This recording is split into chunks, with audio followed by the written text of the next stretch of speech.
I'd like to introduce you to Judah. He has the biggest heart of anyone I know. Oh, God bless you. Thank Is you this so a much. medical condition, Judah? I mean, do we have to take you to the hospital, or is it metaphorically a big heart? It's a big heart for, we have a whole world that needs a lot of help and a lot of love. Well, there, to use a very fancy expression, that ain't no lie. So tell me about what you do. Well, our parent organization is Change Destiny, and what we're trying to do is to help people help themselves. Many nonprofits, charitable organizations, they're looking for handouts. And the old adage of give a man a fish, he'll eat for a day. Teach him to fish, he'll eat for a lifetime. Our organization teaches people the careers that will prosper them. So instead of them just feeding themselves, they're feeding the entire village. And as a result, we've had hundreds of thousands of people come out of poverty into prosperity. And so what we're trying to do here in Utah as well as overseas, we've been in 20 different countries, is to rescue children out of prostitution and to rescue people out of poverty. Wow. You know, that's one of those callings that you know that you will be working as hard as you possibly can every day the rest of your life. That's ambitious. I've been doing it for 20 years, and every day more gets revealed of how we can do it. This year we just walked into doing tiny homes, and the city of Ogden had some resistance to it at first, and as they started to see the vision for it, we're seeing more and more people who are going, we want to have a tiny home community. We hope to have a Village of Hope, which is just a whole bunch, 122 tiny homes living together, teaching people how to prosper. A lot of times poverty is not a matter of money, it's a matter of mindset. And so teaching people careers, how to be carers, how to start their own businesses, how to do what they do even better is really the key to getting children out of the poverty mindset, out of the cycle and the generational poverty. In Ogden, and in Salt Lake City, many places in Utah, there is so many people who haven't found the internal resources to be able to be healthy, to be prosperous, even their soul prospering, if you will, your mind, your will, your emotions. And so we're trying to get people to a place where they're opening up that I will help you to prosper so that you can prosper the poor. And then as that poor person prospers, I will help you to prosper so you can prosper the poor. You know, it's interesting, and you've probably been involved this, when microloans became big, about when you started. That changed whole communities, whole countries. Just an astounding, one little economic factor changed everything. It's crazy. I went into one village and I brought in a bamboo shredder, which is like a treadle sewing machine looking thing. They were able to shred that bamboo so they could bring a whole truckload down into the city, because you have to bring it down green in order to do all the scaffolding and stuff. That village went from selling their children into prostitution to training other villages how not to do that. With one machine, one item changed all that. That is amazing. We also went into another village in the Philippines, and we had 8 women who wanted to learn how the sewing machine business. And so we bought them all sewing machines, microloans like you're saying, and one woman was responsible for collecting from the other 7 women for paying back that microloan, and had a whole year to do it. But because we taught them what are the fads, what are the fashions, can you sell to the boutiques, can you sell for a higher price, how to maintain your machine, how to keep it in tune, how to repair it, and how to maintain it, they were able in 6 months to pay back their entire loan. They didn't have to, they chose to. That's the kind of crazy stuff that's going on around the world, as well as here in Utah, that we're able to do through microloans. It's a marvelous opportunity. How did you originally get into this? I was in my own hometown in Kona, Hawaii, minding my own business on a coffee plantation, picking papayas and mangoes right off my balcony. I basically had arrived, I had retired, and I said, this is where I'm going to live for the rest of my life. And I had a friend, at least he called himself a friend. He was from Norway, and he said, Yuda, you need to come with me and go to Thailand and teach the people about water. I go, what do I need to do? And that's my degree is in horticulture and water management.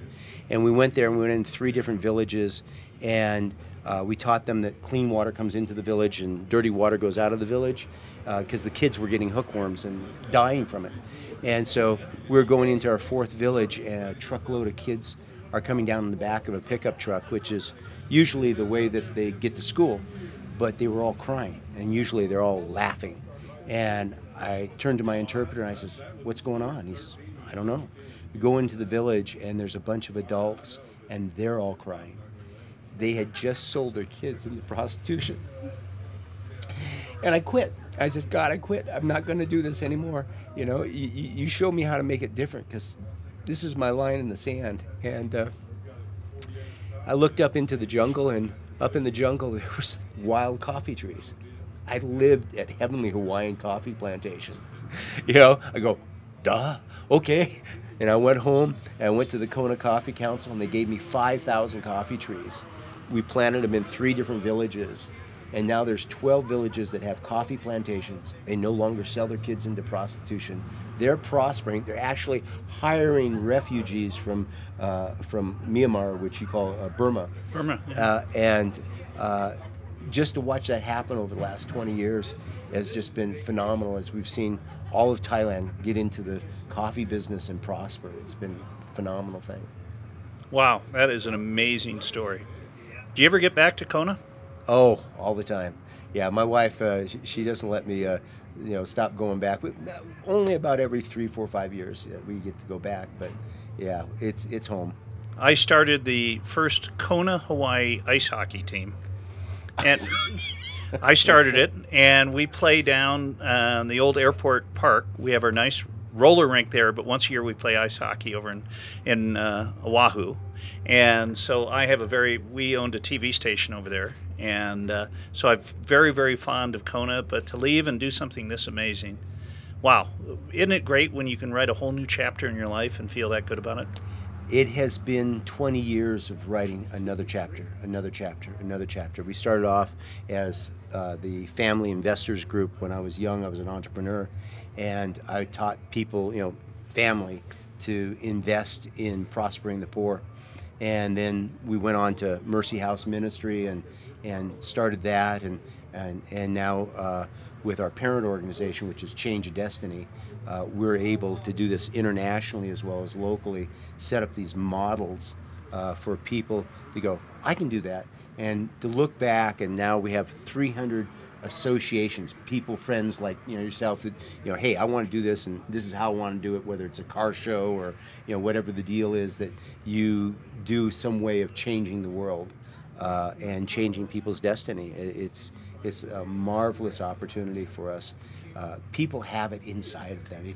If you believe in there's a true goodness, a true desire for people, but most people I know are a little bit charity fatigued, because I want to see some fruit from what I give. If I give $100 or $1,000, I want to go back next year and go, that $1,000 became $10,000. I'm greedy for God's people to grow up and make a difference. Well, and the neat thing that you've done is you can quantitatively see the progress that's being made. Yeah. If you I agree, if you write a check to National Cancer Foundation, you're not going to see a difference. Yeah. But to be able to write a check, see how people have learned a skill, learned to improve themselves, and then more importantly, taken that skill and taught 2 or 3 other people, then it becomes a force multiplier. And then at that point, your small check has multiplied out 3 times, and 2 or 3 years later, it's going to multiply out 3 more. Exactly, and that's and it the becomes only an way exponential. To think about it, we have gone from 50% poverty in the world to 15% poverty in the world in the last 20 years because of charitable people, because of this multiplication factor. We've cut child prostitution in half in northern Thailand in the 20 years that I've been working there. And it's not me, it's people taking the banner taking the baton and going forward.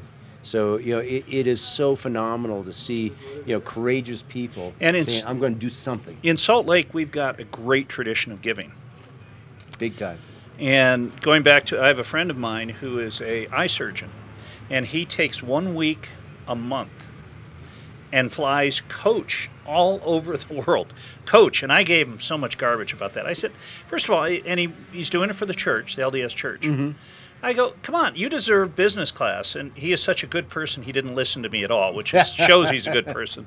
But literally, this gentleman goes out, and he can it's the force multiplier. He teaches 40 people to do procedure. So he's not doing the procedure, he's teaching the people. He's a very successful guy. That is exactly the way we have to do it. You know, our world deserves something different than what's happened over the last, you know, 5,000 to 6,000 years.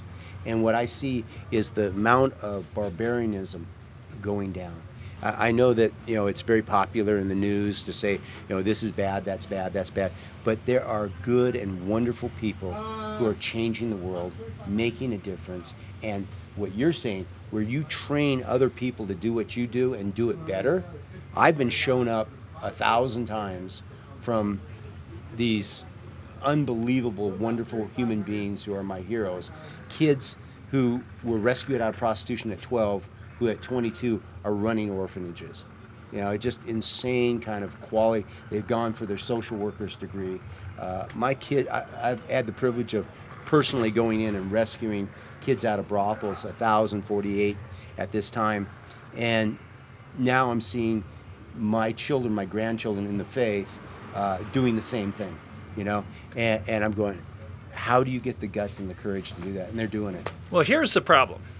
I've offered to go overseas and teach my skill, but we haven't figured out what it is yet. But once I find it out, I know that I'm going to be invited to go over and teach what I do. It's just isolating skills, which, you know, sometimes is easy. Okay, we'll do the 15-minute gift test after this program to be able to get you where you go, hey, I have a lot to give.